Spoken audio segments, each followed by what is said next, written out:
has anyone come up with any questions or thoughts or comments over lunch? Okay, then we're going to pick up where we had left off. I think we're in pretty reasonable pace to cover the majority of the information I was hoping to cover. And certainly we'll get through enough of it, hopefully, that this will have ended up worthwhile. So where we were just starting to talk about the fourth step and the cognitive behavioral aspects of the fourth step. Now, had you look at that handout and the three columns that people have, I have found over the year, as I mentioned, it's the fourth column where the work is done. And the way I had it once described to me is you have your client or the person that's doing it draw 3 lines on a piece of paper, and you leave the most room for the fourth column, because that's where most of the writing you don't need a lot of room to write down some names and what they did. And so the most part is on the fourth column, which doesn't exactly list on that or exist on that page 65. But what people usually title that fourth column is something to the effect of my part in it. Some sponsors will have their sponsees title it referring to our list again from this paragraph right here, part of which I quoted. Referring to our list again, putting out of our minds the wrongs others had done. We resolutely looked for our own mistakes. Where had we been selfish, dishonest, self-seeking, and frightened? It's interesting that after we look for our own mistakes, they talk about being selfish, dishonest, self-seeking, and frightened. It doesn't really talk about making a wrong turn or being a thief. It talks about these underlying emotions that cause people to engage in certain behaviors as a way to take care of themselves. And now, many people who are in the 12-step programs don't actually know that this is what's going on, and it hasn't been made explicit to them. So one of the things we can do as clinicians is make this explicit so that they can more readily get the benefit from the underlying concepts. Because otherwise what happens a lot of times is people will do the fourth and fifth step, and they'll dutifully go through everything, but nothing changes. And nothing changes because the concepts underneath the words weren't relayed to them.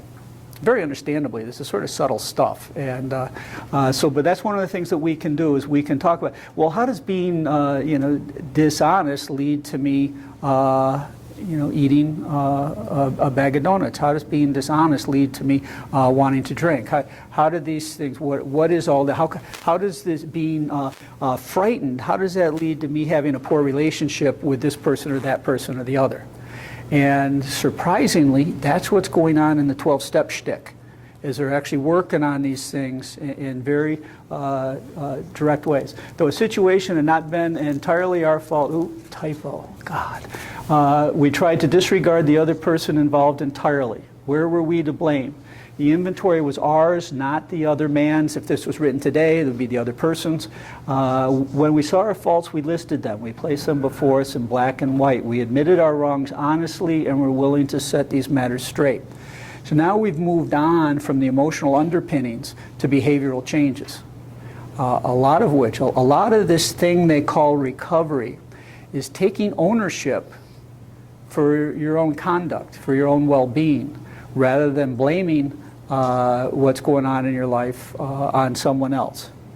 And again, this happens at various paces. But to me, this is sort of the first example of the core cognitive behavioral aspects of the 12-step stuff. I want to put a little caution out there. When people are doing the fourth step, they're often to write down everything. I'm resentful of my dad, and this is what he did. He did this, this, and this, and then this is my part in it. We don't have to, and as therapists, we want to encourage our clients not to take ownership or responsibility for anything bad that happened to them under later teen years. Because anything that I did as a child or young adolescent to take care of myself is adaptive behavior. And I think it's really counterproductive to encourage people to say, well, the reason your mother was so mean to you was because you were a bad kid. It's not helpful. But in the 12-step environment, not everybody's aware of that. So some people might be inclined to say, well, yeah, you got to write down the stuff that you did that caused, yeah, your mother was mean to you when you were 22, but you got to look at how you were when you were 12, because that's what caused her to do that when you're 22. As therapists, we want to avoid blaming people for things that came about as a result of their childhood self-care techniques, even if they weren't very pretty. And it's really important. It's something that unfortunately does happen. It's understandable.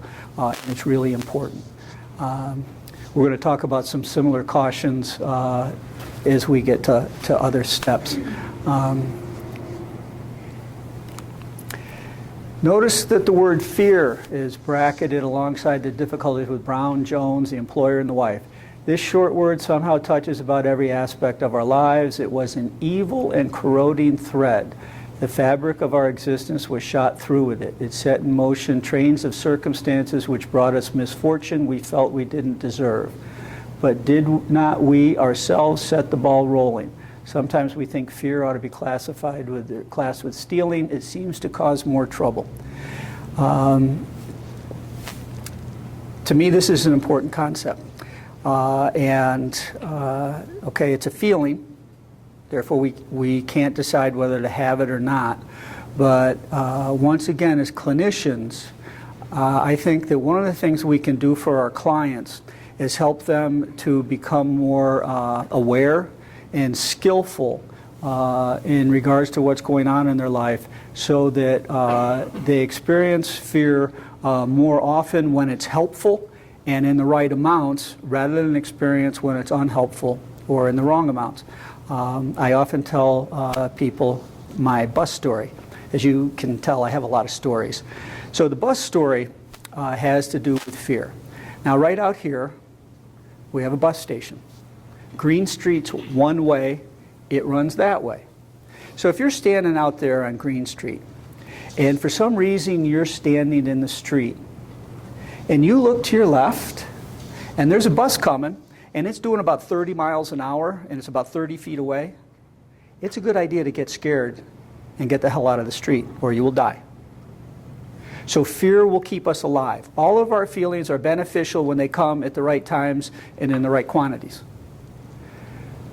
However, if you're over there in the street, and you're standing in the street again, and I still don't know why, but you are, and you look to your left, and there's a bus coming, but it's 2 blocks away.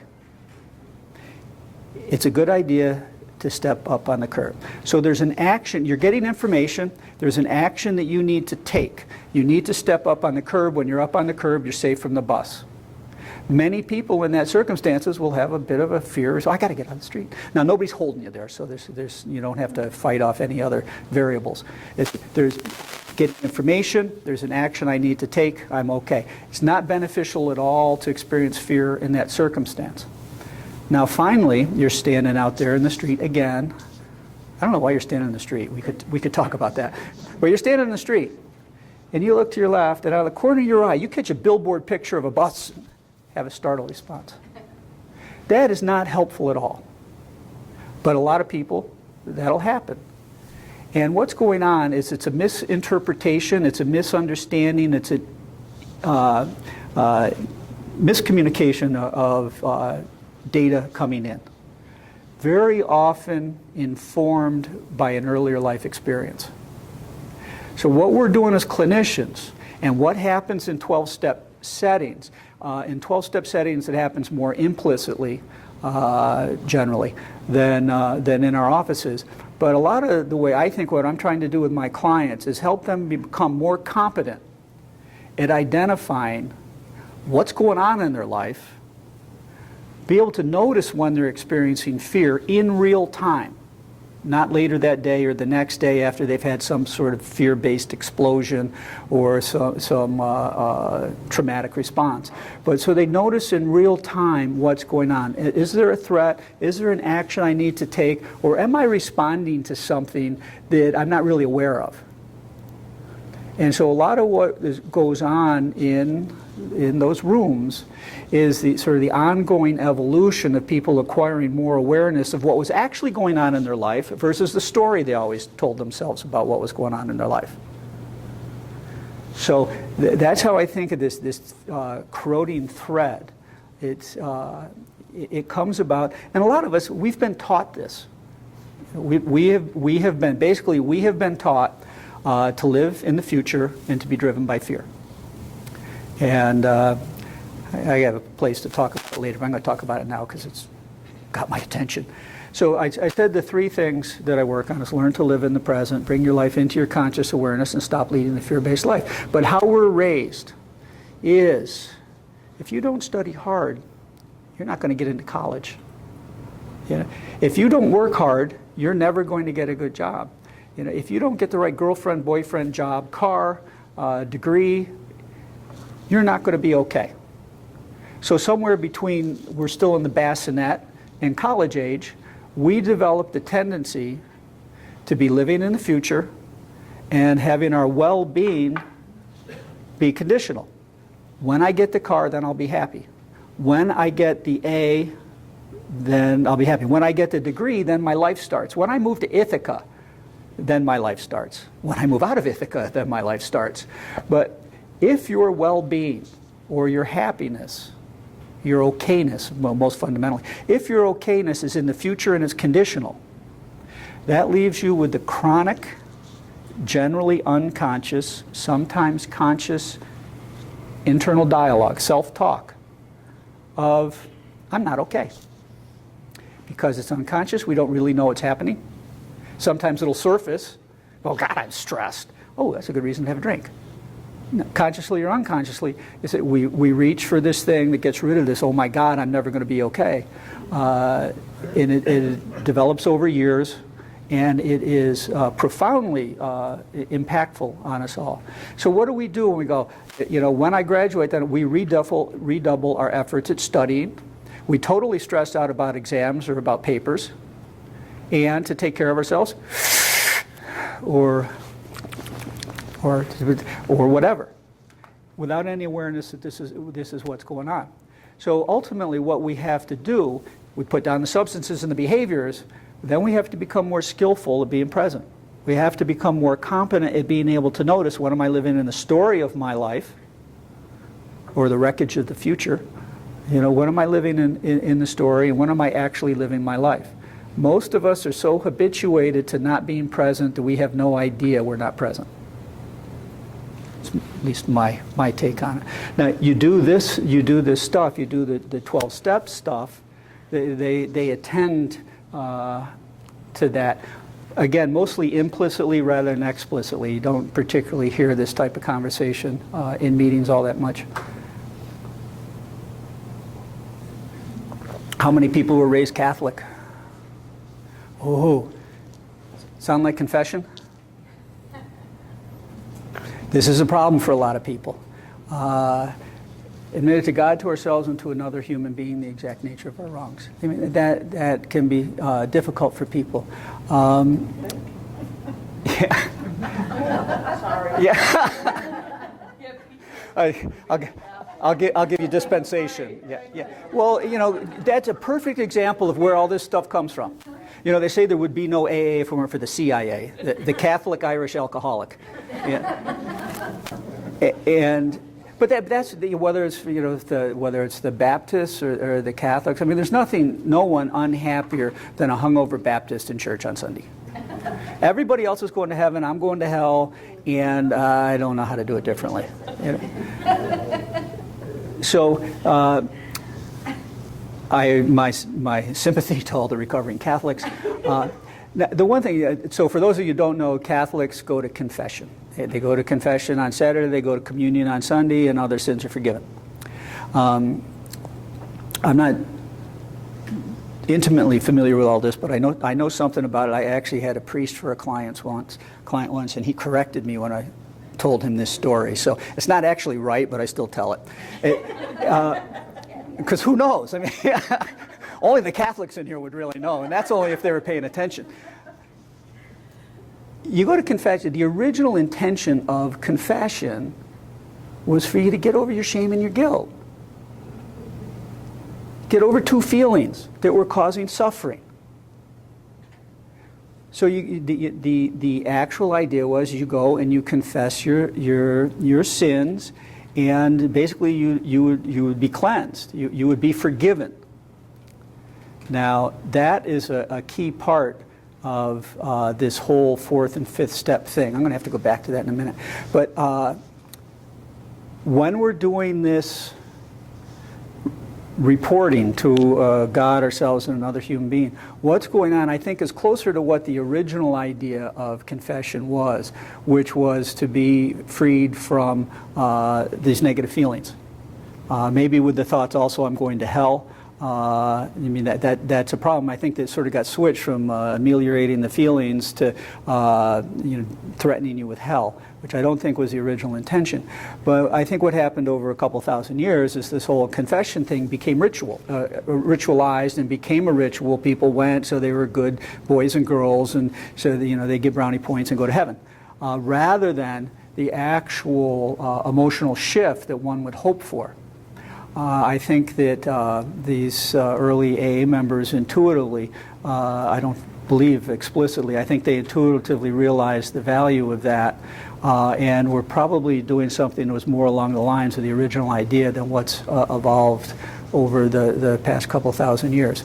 But there's one other piece to it that I think is really important. Now, generally what you do with the fifth step, you do the fourth and fifth step generally with your sponsor, sometimes with the therapist. If you read the literature, basically you can do it with anybody you trust.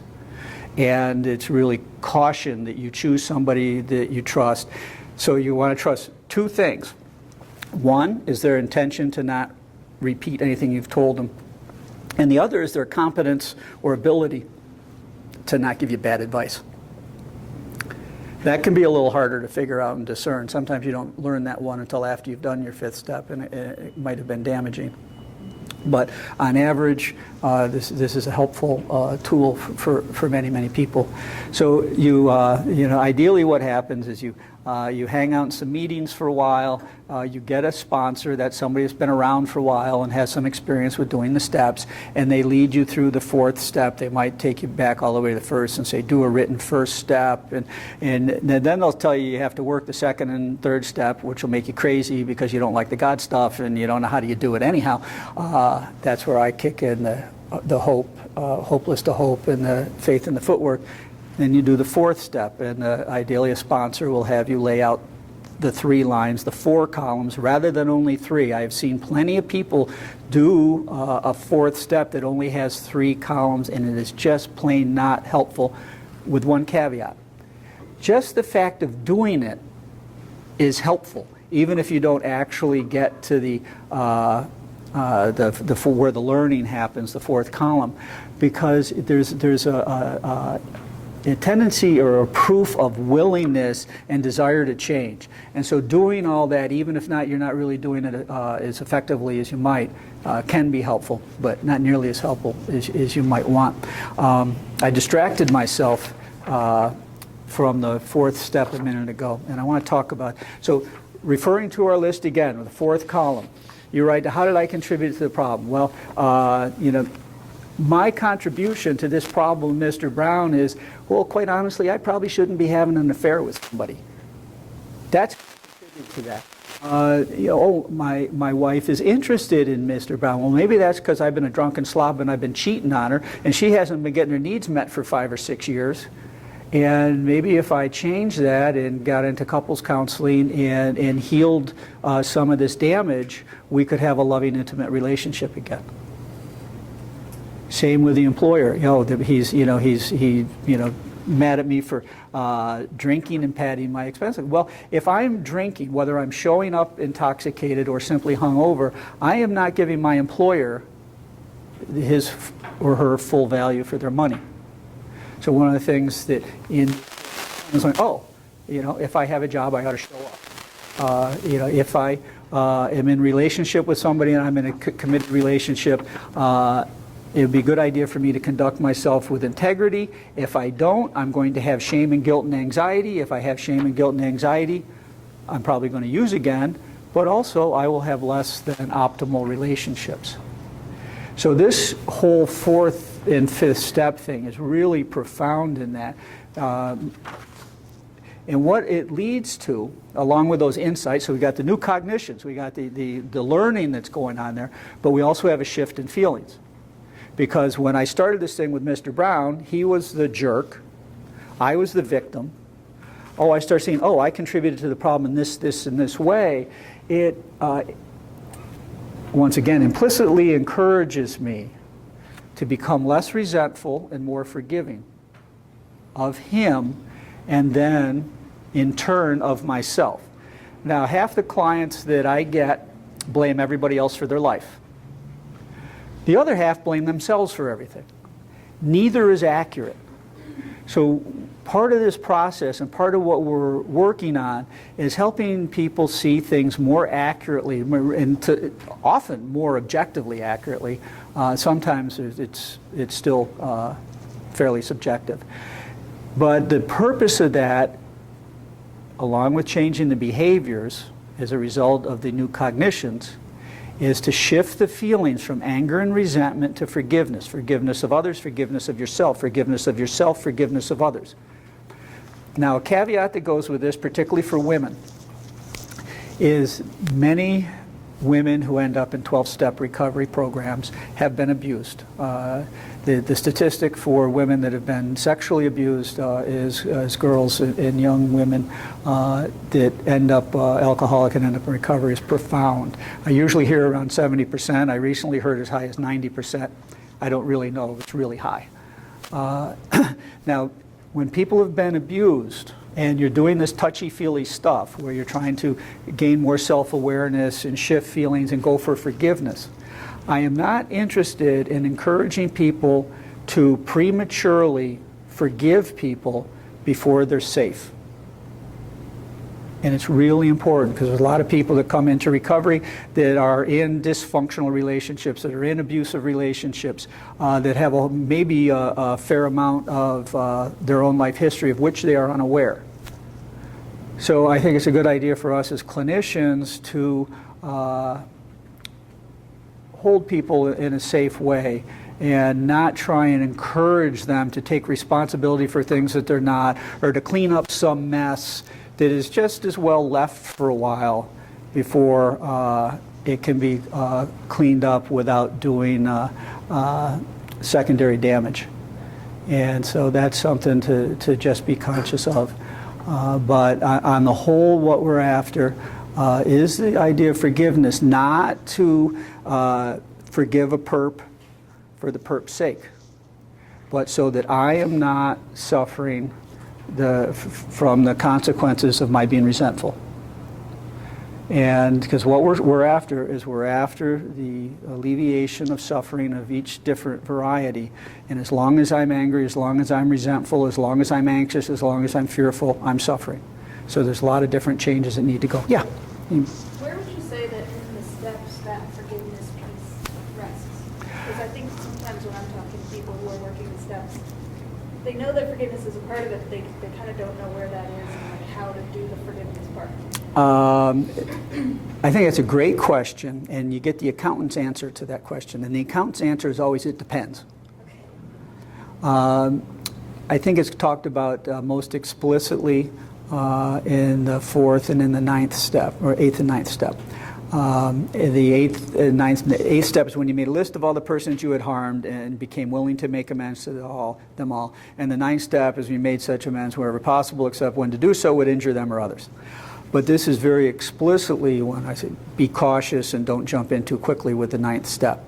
The thing is we're dealing with feelings. Forgiveness is a feeling. I can't choose to forgive you. I can't choose to trust you. But as I change the way I talk to myself, as I shift the way I think about and frame things that have happened to me, or that I'm anticipating have happened, my feelings shift. And so forgiveness will happen exactly when it does, somewhere in the framework or going, you go from, oh, I can't believe that she stole my boyfriend. I hate her for that. How could she do it? And then you go, oh, I stole 3 other girls' boyfriends. And then, and so some forgiveness towards this other person, forgiveness towards yourself. And it happens is, to some extent the way the stars align, and who you meet in what order as you're engaging in recovery. You will find sponsors that will say it happens now. I don't believe that to be true. I believe that they're well-meaning, and it can often happen at that time, but it doesn't have to. So in general, somewhere between the 1st and the 12th. So, somewhere. It's a great question. But with all this stuff, and sometimes it happens in 6 months, and sometimes it's 10 years. I remember this one person, she was a friend of mine, she's moved out of town, and she was estranged from her brother for 20 years, couldn't stand him, didn't talk to each other, and he ended up living with her up in Locke after things started to shift. But there was 20 years of her in recovery and having a lousy, or really no relationship before it healed. And it's not unusual for that to be the case, and it's also not unusual for it to happen after the first Thanksgiving of recovery. Yeah? I mean, I think that's an example of what you're talking about, the faith in the process. Yeah. If you engage in the process, it will happen. It will. Where? It will, and I think you're absolutely right, and that's when I like to hold on to the concept of experiential faith rather than theology. Okay? Because what happens is your internal sense of, I am never going to be okay, over time shifts. I'm fundamentally good. Yeah, I wish I hadn't lost a job. Oh, I wish my taxes didn't go up. But instead of your taxes going up being a reason to go into a major depression or use or become suicidal, it's like, damn it, my taxes went up. And that's a huge change for many, many people.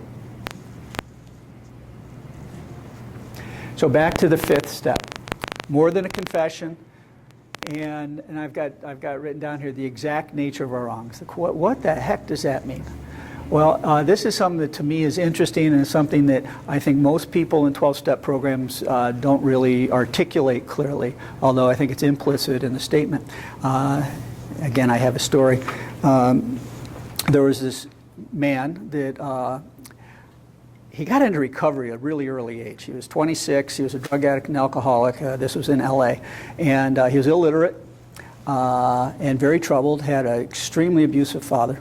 As a matter of fact, I remember him saying that my first sponsor was a homicidal maniac, and it worked perfectly for me because it reminded me of my dad. And then he grew beyond that. But this guy was what I would call an AA fundamentalist. He took meetings to jails and to prisons, and he took sponsees everywhere to help them get sober, and he read the big book, and he did all this stuff, which helped a lot of people. However, he didn't really evolve emotionally. And he had a tendency, if a sponsee came up to him and said, Bob, I've decided to get into therapy. Bob would say, well, I wish you the best of luck with your new therapist and with your new sponsor, because I'm not sponsoring you if you go into therapy. That's not what everything you need is in the big book. Pretty fundamentalist. Now, this guy got married 7 times in recovery. And he was 18 years sober, always engaged in this thing they call recovery. And he sort of came to one day, he'd never used, but he came to one day with a shotgun in his mouth. And it dawned on him at that point that maybe things weren't going quite as well as he thought. Oh, by the way, this illiterate man at 26, the first time he prayed, he didn't believe in any of that stuff, and he basically had this great prayer of, God, get me out of F in this one, and, blah, blah, blah, blah. And the next day he broke his back. As a result of that, he got into social services and got into work training program. He was illiterate. They got so fed up with him, they let him take a writing course because he wanted to be a screenwriter. And he sold the first screenplay he wrote and became a prominent screenwriter in California and wrote for all the big shows for years and years. Made a pile of money so he could afford the 7 divorces, or 6 divorces anyhow. So he became financially very well off, very well regarded in the recovering community mostly. 18 years sober, comes to with a shotgun, gets into therapy. And he starts trying to figure out what's been going on for me. How come I have all these negative feelings? How come I'm so unhappy? How come I'm suicidally depressed? And this is all background for this, the exact nature of our wrongs. He would tell the story of having gone to a shopping plaza one day, and he was driving his wife's car, which he had bought her, and he backed it into a pole. Sober. He just made a mistake. He backed into a pole, dented the car, and went home and lied to her about it. Then he went and talked to his sponsor. And his sponsor, unfortunately, did the shaming thing and basically said, Bob, we don't lie anymore. And Bob went into a shame place, having told a lie, because he really didn't approve of that sort of thing, but there he was again lying. And now he's got this whole pattern of relationships that he's trying to figure out. And so, but by this time he had a therapist, and he went and saw the therapist after this, and they started talking about, what's this about? And they started talking about earlier life stuff, and as a small child, this guy had a congenital defect in his feet, and he had gotten his first pair of orthotics. He had a violently abusive father, and he put on these orthotics and he started crying. And as he was crying, his mother became terrified that the husband, who had spent something $250 on these orthotics, or some big pile of money for them back then, was going to become enraged. And out of her fear, she ended up beating Bob. And what the therapist and Bob figured out in this case was his lies. The exact nature of the wrongs wasn't that he lied, it was that he was afraid of women's anger. And that was the learning that he needed to have to start changing, to start healing, to stop getting into relationships and getting him out of them, because he was too afraid of women to actually develop emotional intimacy. So the exact nature of our wrongs, which they're talking about in the 12 steps, is about these underlying emotional things of which most of us are unaware at the time. Sometimes they're more obvious, sometimes they're not. So there's more going on here than one might observe by asking God to, take care of our shortcomings. And that's one example of it. So to me, once again, it's cognitive behavioral therapy. New insight, this is what happened with Mom. I'm afraid of women's anger. It's led me to be married these 7 times. I probably ought to do some work around that. So that's the 5th step. Thoughts?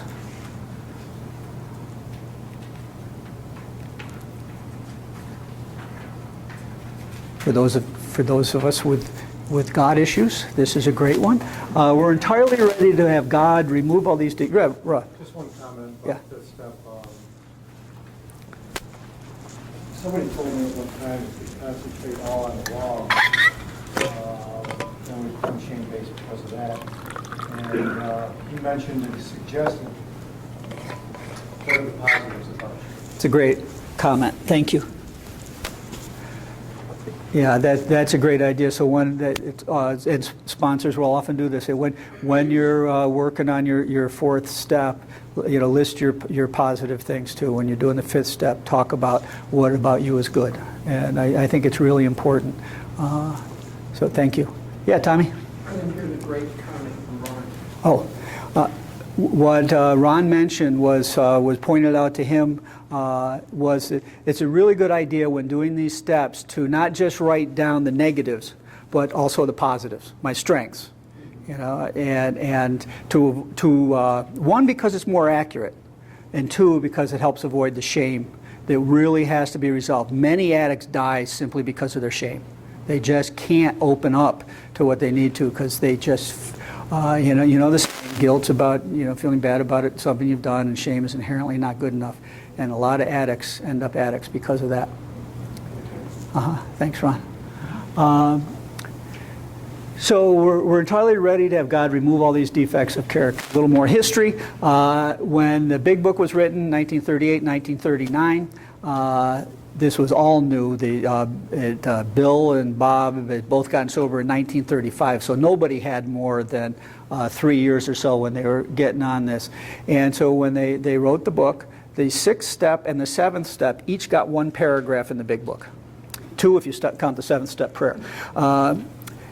And I think what that speaks to is that intuitively they knew this stuff was important, but consciously or cognitively they really didn't know why or what to do with it. And basically what was recommended at that time is you do your 4th and your 5th step with your sponsor, and after you've done your 5th step with your sponsor, you go home and sit down and reflect on what you've just done. And if you think you've done a good job, then you say the 7th step prayer, which is not one of my favorite prayers, I got to say. But you say the 7th step prayer, and then you're done with 6 and 7 forever. It's nice. Well, Bill Wilson followed up on the Big Book with the 12 steps and 12 traditions about 10 years later. And by the time they went from the Big Book to the 12 and 12, step 6 and 7 went from each having a paragraph to each having a chapter. And so instead of it being something that you're going to reflect on for the period of an hour and touch base with what this awesome power that fixes these things, you basically engage in what they talk about here. It's AA's way of stating the best possible attitude one can take in order to make a beginning on a lifetime job. Doesn't mean that we expect all our character defects to be lifted out as the drive to drink was. A few of them maybe. Most of them we shall have to be content with patient improvement. The key words entirely ready underline the fact that we want to aim at the very best we know or can learn. So a huge change in the concept and what's communicated about this idea. And to me, it fits in very nicely with my marathon runner metaphor. Because basically what it's speaking to is we learn a lot about ourselves in the 4th and the 5th step. And we learn more accurately what's been going on, and we take some ownership about stuff. We stop acting like a jerk. And when we stop acting like a jerk, our emotions improve. Because one of the ways I think about addiction is the addict does not live congruently between their belief system and their behaviors. I shouldn't lie, cheat, and steal. I lied, cheat, and stole. You know, I shouldn't drink to blackout, drank to blackout. I shouldn't eat the whole cake, I ate the whole cake. If you do not live congruently between your belief system and your behaviors, you wake up with shame and guilt, which is backwards looking, and anxiety, which is forwards looking. God, I wish I hadn't done that. Boy, I hope I don't get caught. A lot of stress. What's the best way to get rid of that stress? Drink and do drugs. Engage in whatever our favorite behaviors are. So that needs to change. So the grosser ones, when we quit using, they're ameliorated. We list our resentments, our money inventory, our sex inventory, and our fear inventory. We gain a lot of self-awareness. But then we get to work on the rest of it for the rest of our lives. Not in some obsessive or self-righteous way. Not I have to be the best person or I'm never going to be good enough. But in this sort of ongoing maintenance sort of way, like the athlete that they're past their peak. They're not running marathons anymore, but they still get out and walk, or they still get out and jog. They do the aerobic thing in the swimming pool because they value being able to move and feel healthy. So 6 and 7, there's the growth aspect to it and there's the maintenance aspect to it. And it's lifelong, and it fits in very well with ongoing practices, whether it's yoga or the woman in back, her Buddhist practice, whatever it might be, it helps a person maintain that. Takes a little of the voodoo out of it too. To humbly asked him to remove our shortcomings. Once again, the character defects and shortcomings is not my favorite language, but it's understandable. So originally what you'd do, you'd go home, you'd reflect, you get down on your knees, you say the 7-step prayer, and you're good to go. very seemingly theological, and very much placing responsibility or control and power outside of oneself. And I don't think that that was consciously intended. I think that was just the outcome. And I think that upon further reflection, that changed some. This quote here, which you can't see totally yet, I might be able to figure out how to do this. Let's see if I have. Okay, oh, that's all there. So this quote was on a plaque on Dr. Bob's desk. Again, he was a proctologist in practice in Akron. And he was a New Englander, pretty conservative and stoic. Bill was pretty much a New York City guy, outgoing, highly motivated, could do sales. And Bob was more slow down, take it easy, be cautious sort of guy. But after he passed away, this plaque was found on his desk with this quote. Once again, it's not exactly my favorite language or the way I construct things, but I think it's really powerful and helpful for people if they want to grow emotionally and maintain a good space. So, humility. Do we know who wrote the quote? No, I don't. And I did actually look, but it's just, you can find it though, I think. Perpetual quietness of heart. Now, I tell my clients what I want them to have is inner peace and equanimity. Perpetual quietness of heart is to have no trouble. It is never to be fretted or vexed, irritable or sore, to wonder at nothing that is done to me, to feel nothing done against me. It is to be at rest when nobody praises me, and when I'm blamed or despised, is to have a blessed home in myself where I can go in and shut the door and pray to my Father in secret and be at peace as in a deep sea of calmness, when all around and about is seeming trouble. So this part in particular is not exactly my thing, but that doesn't mean I have to toss the whole thing out. Earlier on I mentioned that one of the ways they think about the addict is an egomaniac with an inferiority complex. It's that person that's simultaneously feeling better than worse than everybody. So they're way up here, they're way down there. And now from a codependency framework, if you like me, I'm fine. Yeah, and if you don't like me, I'm in trouble. If my partner's having a good day, I can have a good day. If my partner's having a bad day, I can't have a good day. So part of what, again, the 12-step stuff is working on is shifting out of that mode of thinking that my well-being is contingent on what people think of me or how other people are doing. And I regard this quote, and the only reason I put it in here is because I like it, and I think it's a good example of right-sizedness. Because ultimately, I would hope that people get to a point where their well-being is no longer contingent on what other people think of them.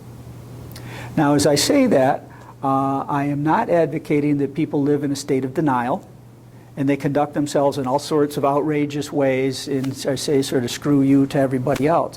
What I'm talking about is a person really have an informed sense of who they are and what's important to them, and then live congruently with that. And then let go of other people's beliefs. A lot of times when we work with people, how many of you ever had a time when people or clients coming in and they're really frustrated because somebody important in their life isn't agreeing with them or doing what they want? There's a few shaking heads. Yeah.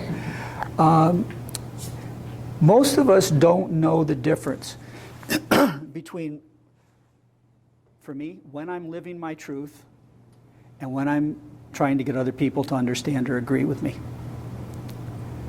Most of us spend all our energy trying to get the right outcome.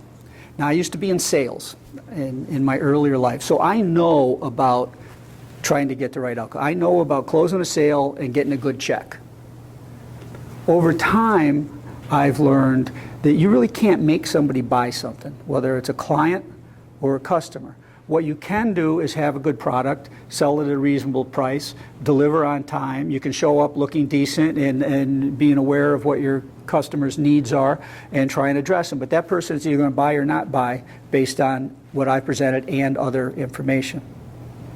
So it's important for the salesperson to maintain their equilibrium and not have to go drink. It's important for them to really realize skillfully where they stop and the other person starts. And it's the same thing in our family of origin stuff. You know, if mom's mad at me, I can't be okay. If you had my life, you'd fill in the blank too.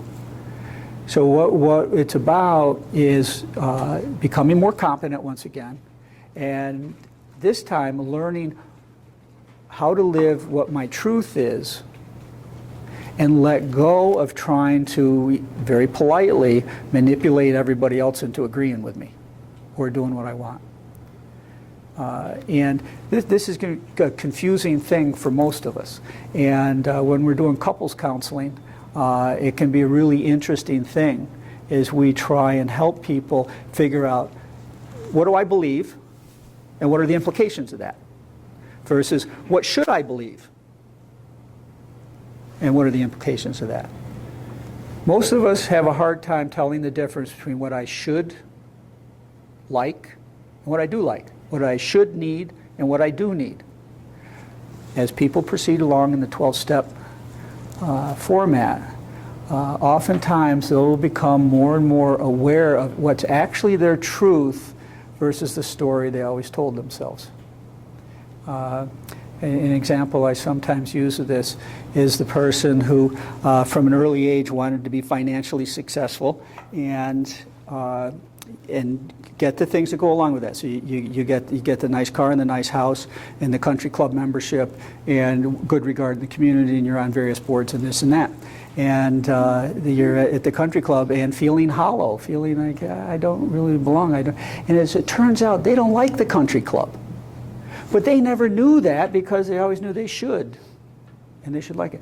And a lot of this change that we're going through for all these people is for them to come to know what is their truth versus their parents' truth or their grandparents' truth or the rabbi's truth or the priest's truth or whatever other early life influences was driving that. And it takes a while. And usually for those people that end up in a recovering environment, they usually are connected with other dysfunctional people. So it makes particularly interesting and difficult to get onto those things, and then they take a little bit longer. So that's what I think about with the, is to be at rest when nobody praises me. And that's a big change for most people, and it's, I think, particularly true for addicts. Yeah, Linda? On this one, step 4, you were talking about forgiveness. Mm-hmm. You're also talking about what your truth is and someone else's. And what keeps running in my head is, you know, the distinction between forgiving, let go, and something, and reconciliation. Yes. So, can you help? Yes, Like, and that's another excellent point to bring up. Forgiveness does not in any way imply the need or desirability of reconciling. If somebody's been abusive to me and they haven't changed, it's beneficial to me to not live in a state of resentment towards them. But it's also probably a good idea for me to stay the heck away from them. And so the forgiveness for them is the piece versus reconciling with them. That's the piece. yeah, I do not. I see no merit in reconciling with abusive family members. So say you can forgive them because they are who they are and whatever, and yet You it's forgive. not good or healthy. One way to think about it is because of who they are, or this or that. But I think more fundamentally we forgive because we get to a point of being in touch really with the universal suffering, being in touch with the people. There was this old guy in Ithaca, AA, died 18 years ago now, George A.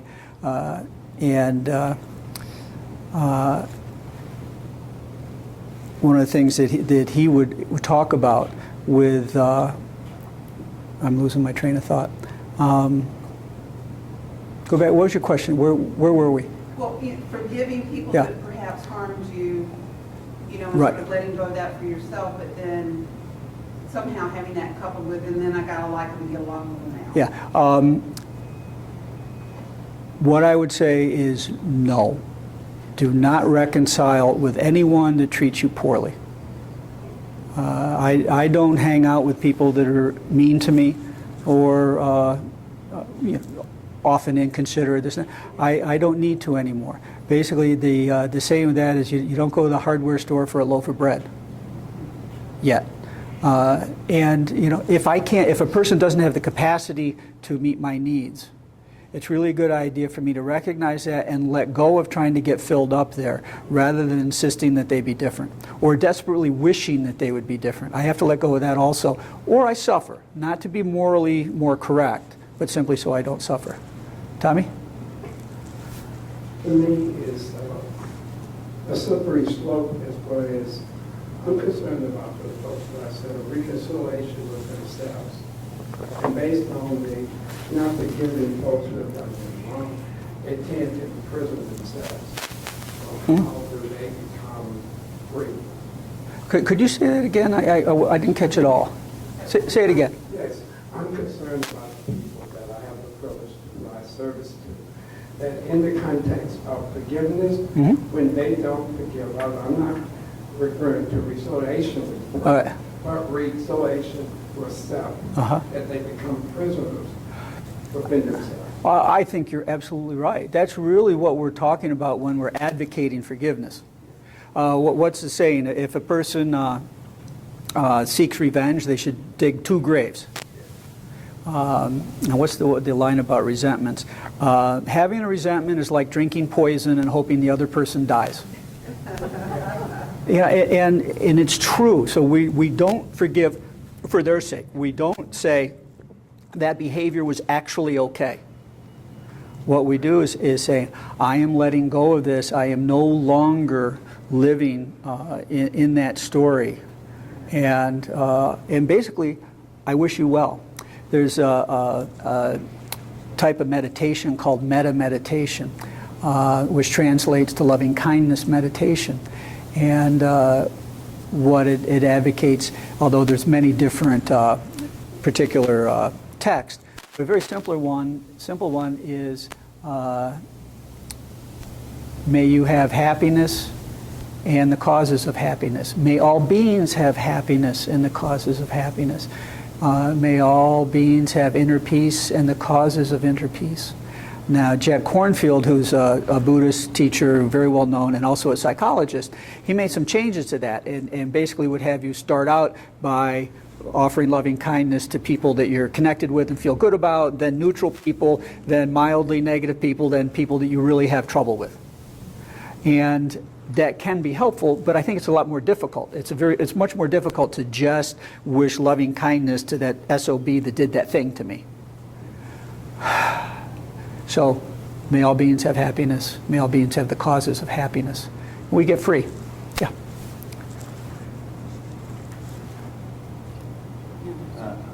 I think you have raised a very fascinating point that I resonate with. So I just wanted to thank you for that. That's one thing. One complexity for me is that I may carry 7 generations inside myself that either, let's say they do flamenco, okay? And I love them, but let's say they torment me or there's bad stuff about it. So the way to separate and not reconcile that which you carry around, the imagos or images you carry around inside of you and have for 1,000 years. I just want to know how you address that, because the idea of this problem with an actual person who's out there, a whole person, that's one thing. But what visits you is your own culture, and what do you do about that in this context? Yeah. Because this is... Would you like to respond to that? No, Okay. I'm just thinking of an example, perchance. Okay. You have parents in your life who don't live near them necessarily, who act you. They love you one day, they hate you the next day. You're in my life, now I disown you. And yet your culture speaks to you care for the elderly or you care for aging parents. You know, that's your job, especially if you perchance are children. And how do you help with that sort of thing? I understand forgiveness, I understand what you're talking about in terms of loving kindness, and I understand what you say about walking away. Right. Walk away, I'm Right. not going to be around you.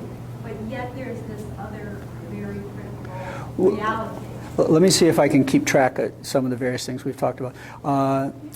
Paul, part of what you brought up reminds me of Murray Bowen's intergenerational projection process.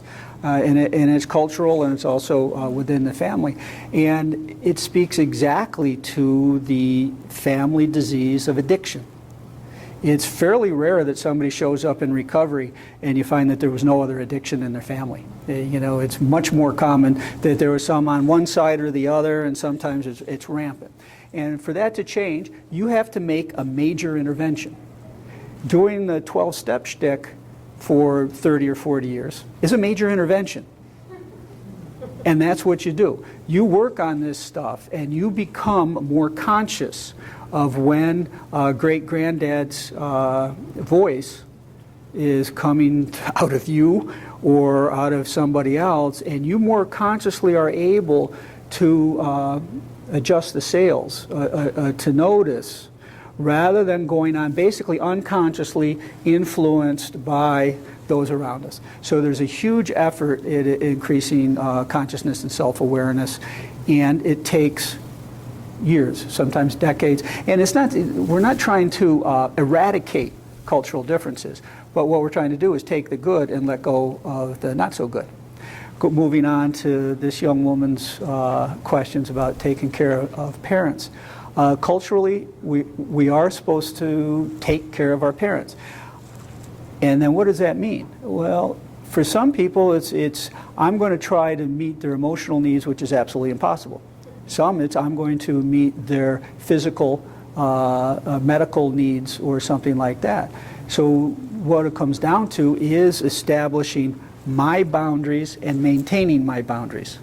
And it's becoming more competent at not getting guilt-tripped. And that once again, going back to the marathon runner, requiring knowledge, skills, competencies, capacities, and healthy discipline. This is complicated and difficult stuff, and you work with it so that you say, well, I need to take care of my parents, and the only way I can do it is I'm going to give what money I can, and I'm going to have all communications go through a lawyer. Because whenever I talk to them, I want to kill myself. And if that's, and basically what you're working to do is to find out what your truth is and live it. It is not to get other people to understand or agree with you. And so, you do it, you're taking good care of your parents, but your sisters or your brother is thinking that you're terrible because you're not, spending Friday evenings with them.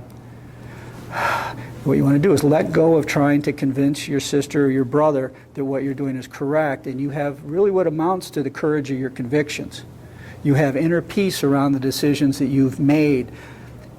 And then when you get tipped over emotionally because they say one more thing, or Aunt Tilly kicks in something and that's just too much for you, then you go to your support people and rebuild, put back together, and start again. Is how I think about it anyhow. Yes, Susan. Such a big question, but about children, okay? Uh-huh. So, I see kids, and I'm thinking of a current situation where children love the abusive father. Yep. Who's out of the home. Uh-huh. Court stuff's going on. But they are able to say they are afraid of him or afraid what he might do, but they want to see him. And who knows, I'm bringing that up as an example because we haven't talked about the children that suffer from the war, how to help them. I know I can help the mother. I could talk to her about Al-Anon.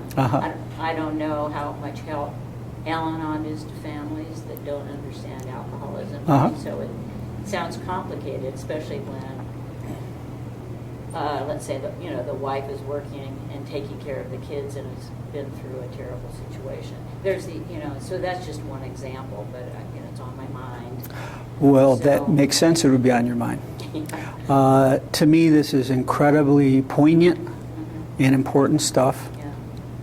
And it's been going on for thousands of years all over the world, where kids have been being abused either by things that are happening to them, things that they're not getting that they need to be getting, observing difficulties between parents or between others, and it's a huge issue. What I would like to see is increasing competency at dealing with the addiction. I think that that is tough stuff. You can't oftentimes mandate somebody into doing something towards change, and if you do mandate it, doesn't mean that they change. Well, in this case, it was. And Okay, and it didn't happen. So, Yeah. maybe, but the thing is the pain for the children. So Mm-hmm. I'm thinking about the kids and how they can understand it. And maybe they won't, but I'd like them to have some support in their young lives now before Right. they get to the point when they're drinking at 21. Well, the research that I've read around children is that the best thing that can happen for them to have a probability of doing well as adults is to have people that love them and care for them in the same way in their life, not necessarily their parents. And so I'm more interested in seeing kids get connected with loving, supportive, consistent people, rather than reconciling with parents, even though the kids do desperately want that quite often. And God knows we've all had the kids that are, they're skipping school, and it's the only way they can get parents to show up together any place is at the office. So you're touching on, I think, one of the biggest and most painful aspects of addiction of every type. And I wish more resources. What I would love to see is a decriminalization of drugs, and the money that's spent on prisons and the crime go towards rehabilitation and healing families. Yeah, But it's going to be that level of resources that is necessary to get to much further than where we already are. Is there anything in town for young kids? I mean, I have another one up there. Well, there is Alateen. Alateen. Yep, and Oh, yeah. actually Judge Raleigh and his Oh. wife are very Oh, right. active in all that stuff. So you could contact John or Jean, and they'd help connect you with that stuff. Yeah. This is changing gears a little bit, but looking at, again, the language of AA. Uh-huh. I've had one or two clients tell me, the Supreme Court made a decision that AA was a religious program at one point, and therefore in prisons, for instance, Mhm. they have to offer an alternative Correct. to that. Uh-huh. And I'm wondering, I've talked to enough folks to have some sense that the way that AA might ever change their language would be just this ungainly process of some kind of democracy that's almost inconceivable for it to change in any way. And I just wondered if you know more about the state of that.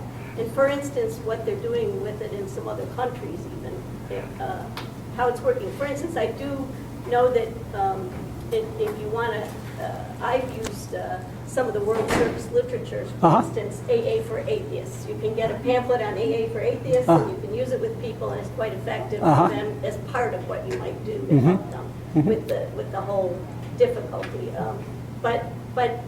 But they haven't done anything to change the language. And there's actually they could make some fairly simple changes. Yes, they could. That would help.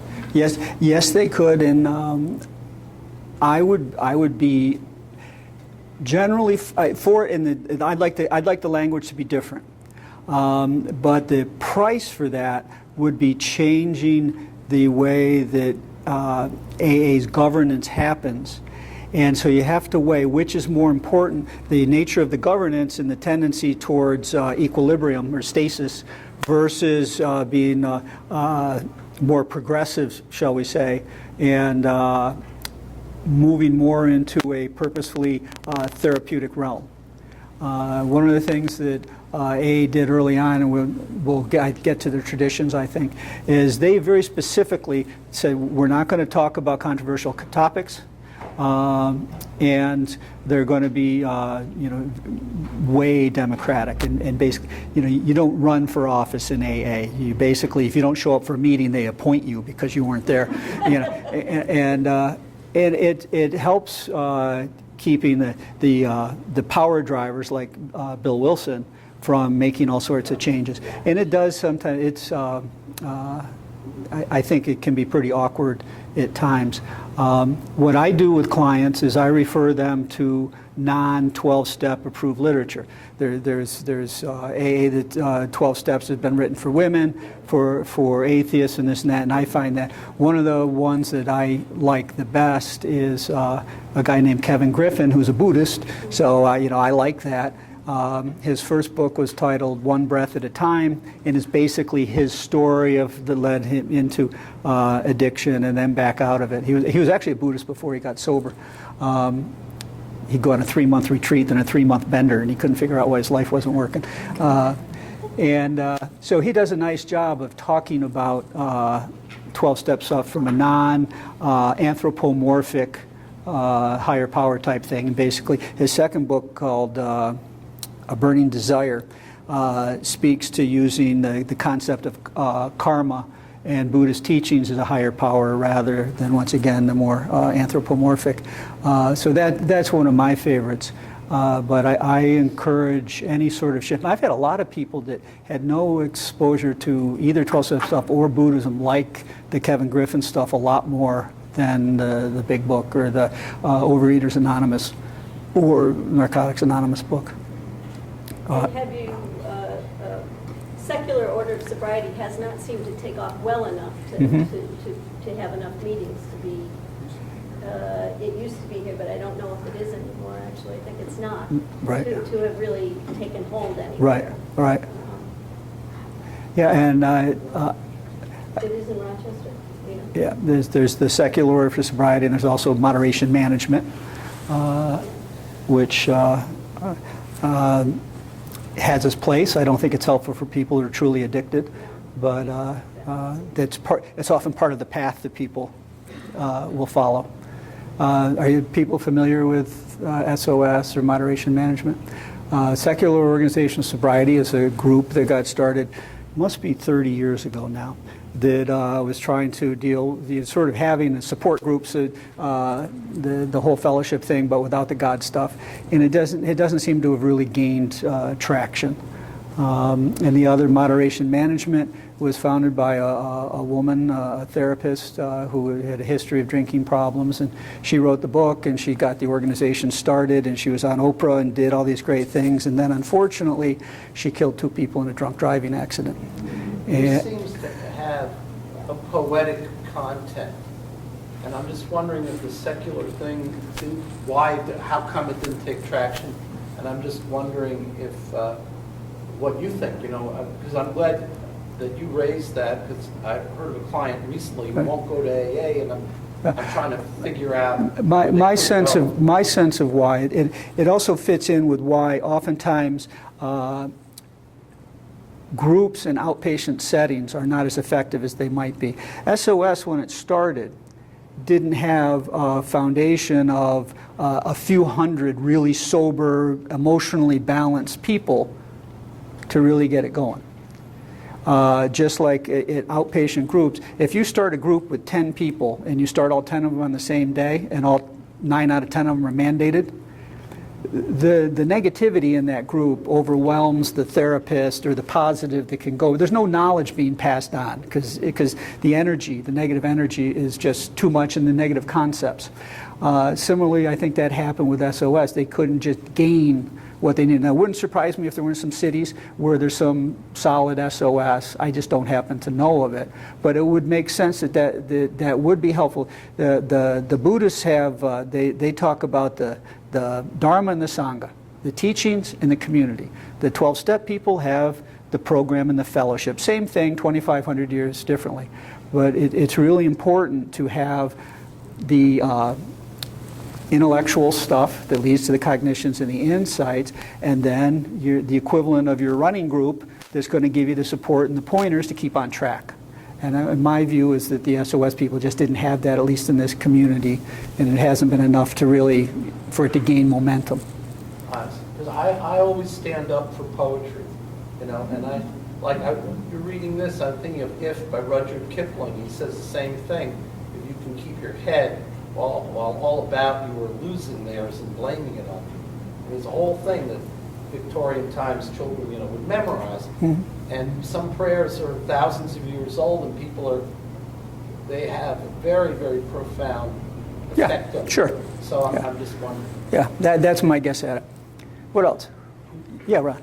There is a free thinkers meeting in town. Oh, yes. Very active. And can you describe that a little bit, Ron? I'm just pulling it up. Okay. So there's some people in Ithaca who are very staunchly atheistic and sort of fed up with the God stuff. And so they've had a group going, I think it's on Thursdays. Thursday nights at 8 o'clock. Yeah, Thursday night with the Unitarian Church. Unitarian Church. And so they very specifically stay away from praying and the God steps and everything else. And there's a bunch of them that are doing quite well. They've helped, they've got some long-term sobriety, and they're helping others. What is the name of their meeting? It's an AA meeting. It was the Free Thinkers, I think. And I think it's probably in the AA meeting schedule. Not all meetings are, but which you can find it online. Yeah, just to read the Free Thinkers meeting with Alcoholics Anonymous, Thursdays, 8 o'clock, the Unitarian Prayer Show. This is an open discussion AA meeting. We welcome all who may suffer from the disease of alcoholism. Regardless of their worldview, we invite all to come and share their experience about what has helped them. I wish I had my reading glasses. Solving our common problem. We use the principles from AA preamble for the AA traditions as our organization. The meeting is an equal and open forum for all, including spiritual and religious believers, atheists, agnostics, and others. Therefore, we have our format as ritual-free as possible. Yep. I'll let you finish. You get your So as not to favor or exclude any particular culture, religion, recovery style, or worldview. Okay, thanks. Now, can we? Yes, you may. It occurs to me that in Christianity, you know, there's the King James version, and then there's this version, and this version, and this version, and this version. To bring the language forward in a way that people today can relate. There are some people who are going to be King James version, and they're never going to tolerate anything else. But there are all these other iterations, which are tremendous changes in language that do not change the fundamental premise of Christianity. So it just occurs to me that maybe it wouldn't be quite as huge a leap as we might assume that it would be. There are always going to be those big book thumpers, right, and they're going to have that, and that language is going to be right for them. But if this movement doesn't move so that people can hear it and relate to it, right, that's problematic. Which is one reason that I say go and get the literature that was published by people who like a different language and use it and recommend it to clients. One of the exact nature of our wrongs, we're going to talk in the 12th step about practicing these principles on all our affairs, which brings up the questions, what are the principles of which we're talking? And I think that the principle is love and compassion. The principle is not I'm right and you're wrong. And so, you know, how that can be done and to treat people, we'll also talk about that in the first tradition of AA is about group unity. So your point is very well taken, and how do I live my truth without the need to make everybody else agree with me or to let them know that they're wrong? And that I think is relevant to the whole discussion. Now let's take a break. Let's come back at 2:30 if we can, and be happy to take more questions or comments.